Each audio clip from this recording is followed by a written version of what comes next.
Welcome back to my YouTube channel.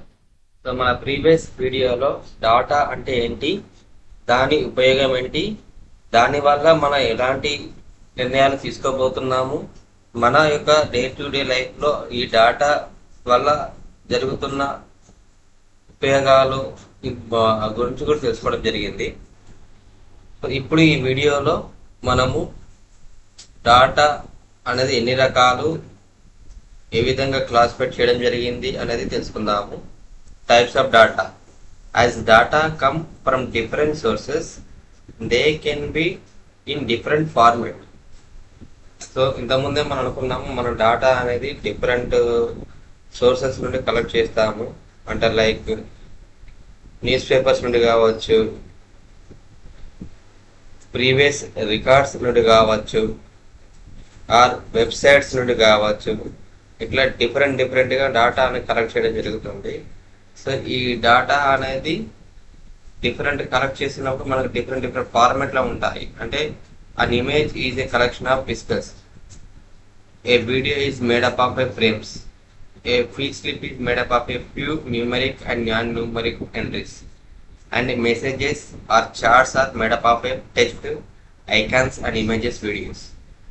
So మనకి data అనేది ఏ రకంగా ఉంటుందంటే, ఇప్పుడు యూట్యూబ్లో చూసామంటే మనకి మొత్తం డాటా అనేది ఏ విధంగా ఉంటుంది, వీడియోస్ రూపంలో ఉంటుంది అనమాట.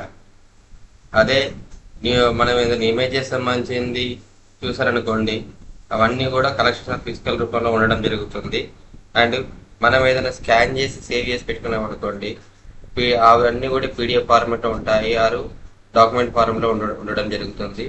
అండ్ ఇప్పుడు మన సోషల్ మీడియా, ఇన్స్టాగ్రామ్ కావచ్చు, వాట్సాప్ కావచ్చు, వీచాట్ కావచ్చు, టెలిగ్రామ్ కావచ్చు, ఇందులో మనకు సంబంధించింది ఏంటిది, మొత్తం మెసేజెస్ రూపంలో కానీ, చాట్ రూపంలో కానీ, ఆర్ ఎమోషన్స్ అంటే ఐకాన్స్ రూపంలో కానీ, ఆరు మన యొక్క ఈ చాట్లో కూడా డాటా అనేది ఇమేజ్ రూపంలో కానీ, డాక్యుమెంట్ రూపంలో కానీ అవైలబుల్గా ఉంటుంది.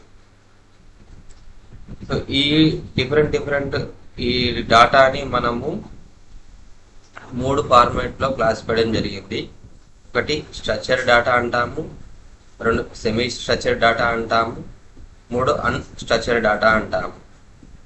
ఇక్కడ స్ట్రక్చర్ డాటా అంటే ఏంటిది, సెమీ స్ట్రక్చర్ డాటా అంటే ఏంటిది, అన్స్ట్రక్చర్ డాటా అంటే ఏంటిది అనేది తెలుసుకుందాము.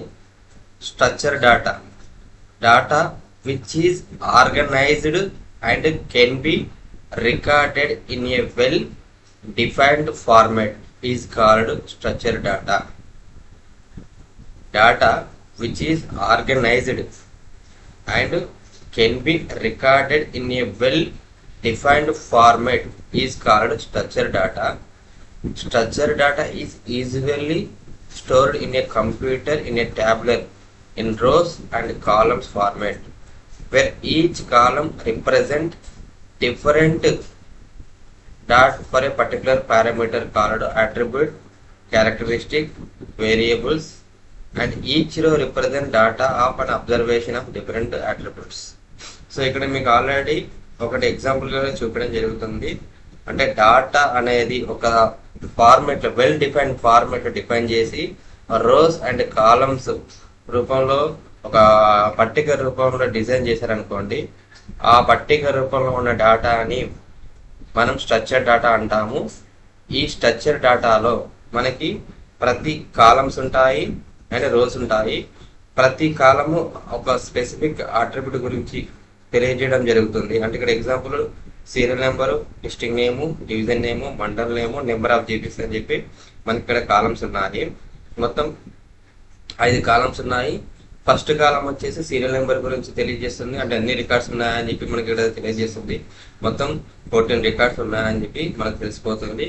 ప్రతి కాలం దాని యొక్క స్పెసిఫిక్ డిస్ట్రిక్ట్ నేమ్ వచ్చేసి ఈ యొక్క డిస్ట్రిక్ట్ సంబంధించిన నేమ్ ఇక్కడ తెలియజేస్తుంది. డివిజన్ నేమ్ వచ్చేసి డివిజన్ సంబంధించిన నేమ్స్ ఇక్కడ చూపడం జరుగుతుంది. మండల్ నేమ్స్ వచ్చేసి ఎన్ని మండల్స్ ఉన్నాయి వాటి యొక్క నేమ్స్ చూపడం జరుగుతుంది. అండ్ నెంబర్ ఆఫ్ జీపీస్ వచ్చేసి ఆ మండల్లో ఉన్న ఎన్ని జీపీస్ వాటి యొక్క కౌంట్ అన్ని ఇక్కడ చూపడం జరుగుతుంది. అంటే ఇట్లా ఒక ఆర్డర్ ఫార్మాట్లో, వెల్ డిజైన్ ఫార్మాట్లో మనకి చూడగానే ఇది ఒక జిల్లాకు సంబంధించిన ఇన్ఫర్మేషన్. సో ఆ జిల్లాలో ఇన్ని మండలాలు ఉన్నాయి, ఇన్ని డివిజన్స్ ఉన్నాయి, సో ఇన్ని జీపీస్ ఉన్నాయని చెప్పి మనకు ఒక ఈజీగా ఎవరైనా చూడగానే అర్థం చేసుకునేలాగా ఒక వెల్ ఫార్మేట్లో డిజైన్ చేయడం జరిగింది అనమాట. దీన్ని స్ట్రక్చర్ డేటా అంటారు. సెమీ స్ట్రక్చర్ డేటా అంటే ఏంటి అంటే, సో ట్యాబ్లెట్ ఫార్మాట్లో ఉండదు మనకి, కానీ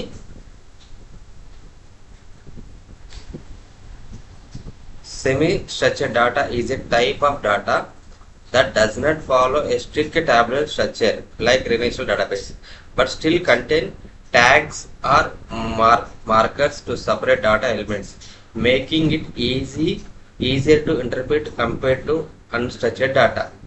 సో ఇప్పుడే అంటున్నా నేను, సెమీ స్ట్రక్చర్డ్ డేటా అనేది ఒక టాబ్లెట్ ఫార్మాట్లో ఉండదు, కానీ డాటాని మనం రిట్రీవ్ చేసుకునే విధంగా ట్యాగ్స్ ఆర్ మేకర్స్తో డిజైన్ చేసి ఉంటుంది అనమాట.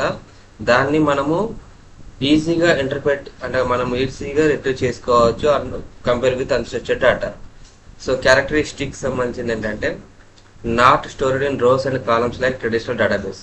సో సెమీ స్ట్రక్చర్డ్ డేటా ఏంటి అంటే, సో పైన మనం చూపించిన విధంగా రోస్ అండ్ కాలమ్ టాబ్లెట్ ఫార్మాట్లో స్టోర్ చేసి ఉండదు అనమాట. Contain organizational properties like tags and keys. So మీకు ఆల్రెడీ HTML ఐడియా ఉందనుకోండి, HTML ఏ విధంగా కోడింగ్ రాస్తారు, సో ఆ HTML కోడింగ్ మీరు ఒకసారి గుర్తు చేసుకోండి. అందులో మనం యాంకర్స్, ట్యాగ్స్, నావిగేషన్స్ అని ఉపయోగిస్తాం కదా, సో అది ఒక ఎగ్జాంపుల్ అని కూడా చెప్పుకోవచ్చు. XML కానీ HTML కానీ. ఆరు JSONకి సంబంధించిన ఫార్మాట్ ఇక్కడ ఆల్రెడీ చూపించడం జరుగుతుంది. ఇప్పుడు ఇక్కడ ఇది మనకు కర్లీ బ్రాకెట్స్ ఉంది కదా, ఇది JSONకి సంబంధించి జావా స్క్రిప్ట్ ఆబ్జెక్ట్ నోటేషన్. ఇందులో మనము కీ వాల్యూ ఫార్మేట్లో మనము డాటా అనేది స్టోర్ చేయడం జరిగింది. సో ఈ కీని బేస్ చేసుకొని దాని యొక్క వాల్యూ మనం ఎక్స్ట్రాక్ట్ చేసుకోవచ్చు. మనం ఈ కీని బేస్ చేసుకొని ఒక క్లీన్ డాటా ఫ్రేమ్ కూడా క్రియేట్ చేసుకోవచ్చు అనమాట. సో XML సంబంధించిన దాంట్లో కూడా డాటా అనేది మనము XML ఏ విధంగా ఉంటుంది, మీకు ఇక్కడ ఒకటి నేను కోడ్ రాస్తానండి. ఒక టేబుల్ క్రియేట్ చేయాలంటే ఇప్పుడు మనకు HTML, సో HTML సంబంధించింది ఇంటి ట్యాగ్. సో వీటిని ట్యాగ్స్ అంటాము. సో బాడీ ఏ విధంగా రాస్తాం HTMLలో, ఫస్ట్ హెడ్కి సంబంధించింది మనం టైటిల్ ఇస్తాము. ఏమిస్తాము, టైటిల్ వచ్చేసి welcome to my YouTube channel.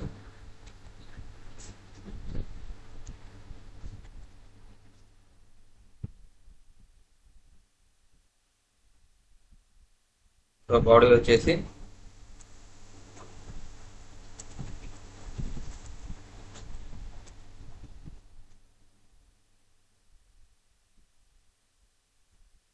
ఈ విధంగా స్ట్రక్చర్ ఏదైతే ఉందో, ఈ స్ట్రక్చర్ వచ్చేసి సెమీ స్ట్రక్చర్ డేటా అంటాము. సో ఈ స్ట్రక్చర్ని మనము ట్యాగ్స్ ద్వారా, మార్కర్స్ ద్వారా డాటాని రిట్రీవ్ చేసుకొని ఒక టాబ్లెట్ ఫార్మాట్లో కూడా క్రియేట్ చేసుకోవచ్చు. సో ఇది సెమీ స్ట్రక్చర్ డేటా అండి.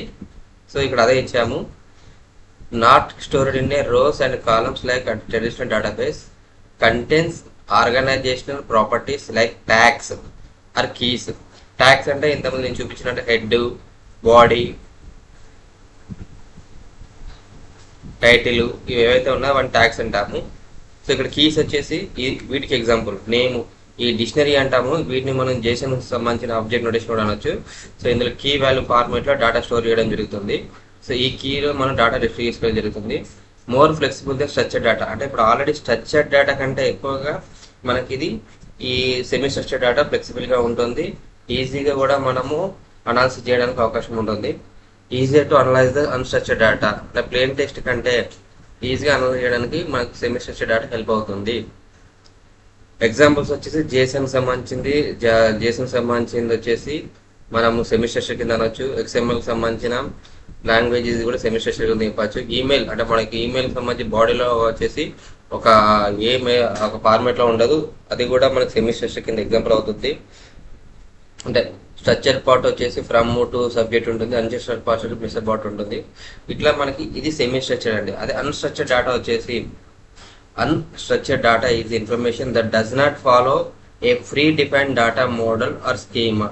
It typically tests heavy and non-tabular, making it difficult for traditional database to store, process, or analyze directly. Characteristic: no fixed value,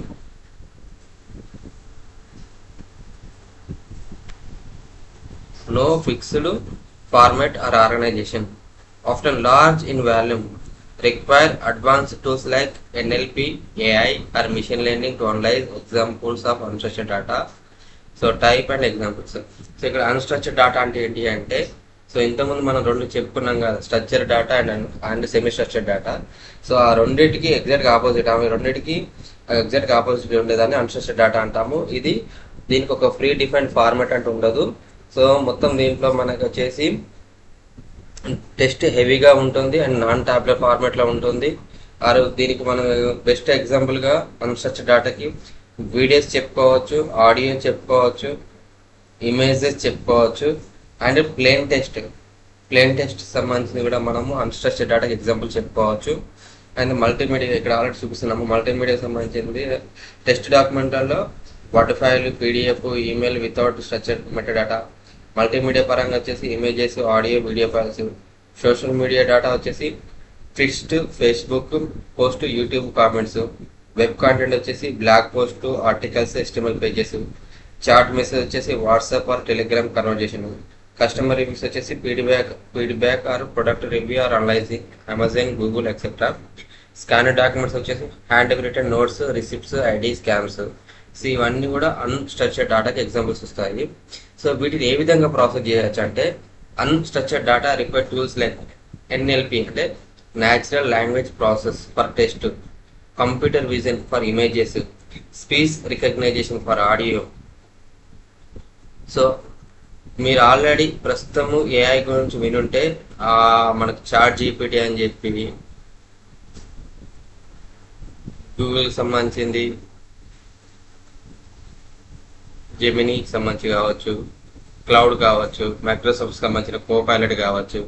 so వీటికి సంబంధించినంత కూడా డీప్ లెర్నింగ్ ద్వారా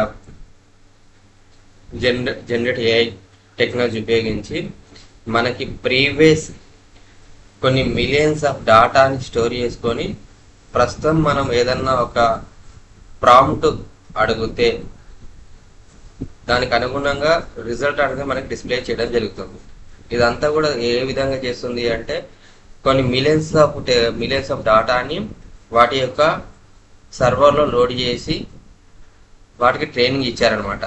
so training ఇచ్చేసి ఆ ఇచ్చిన training base చేసుకుంటే ప్రస్తుతము అవి ఓన్గా ఆలోచించే విధంగా ఈ యొక్క ప్లాట్ఫామ్స్ అనేది డెవలప్ చేయడం జరిగింది. వీటికి ఉపయోగించిన లాంగ్వేజెస్లో ఈ NLP వన్ ఆఫ్ ద ఒక languages. Natural language processing generate AIలో ఇది హెల్ప్ అవుతుంది.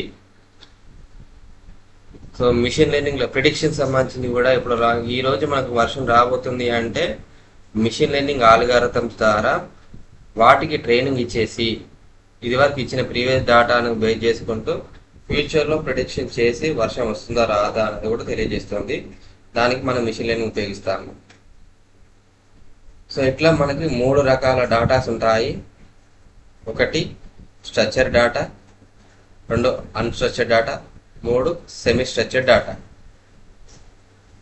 ఫర్దర్గా మనము డేటా కలెక్షన్స్, వీటికి సంబంధించిన డేటా కలెక్షన్ ఏ విధంగా చేసుకోవాలి, డేటా ప్రాసెసింగ్ ఏ విధంగా చేసుకోవాలి అనేది మన అప్కమింగ్, అంటే డేటా స్టోరేజ్ ఏ విధంగా చేయాలనేది మన అప్కమింగ్ వీడియోలో చూద్దాము.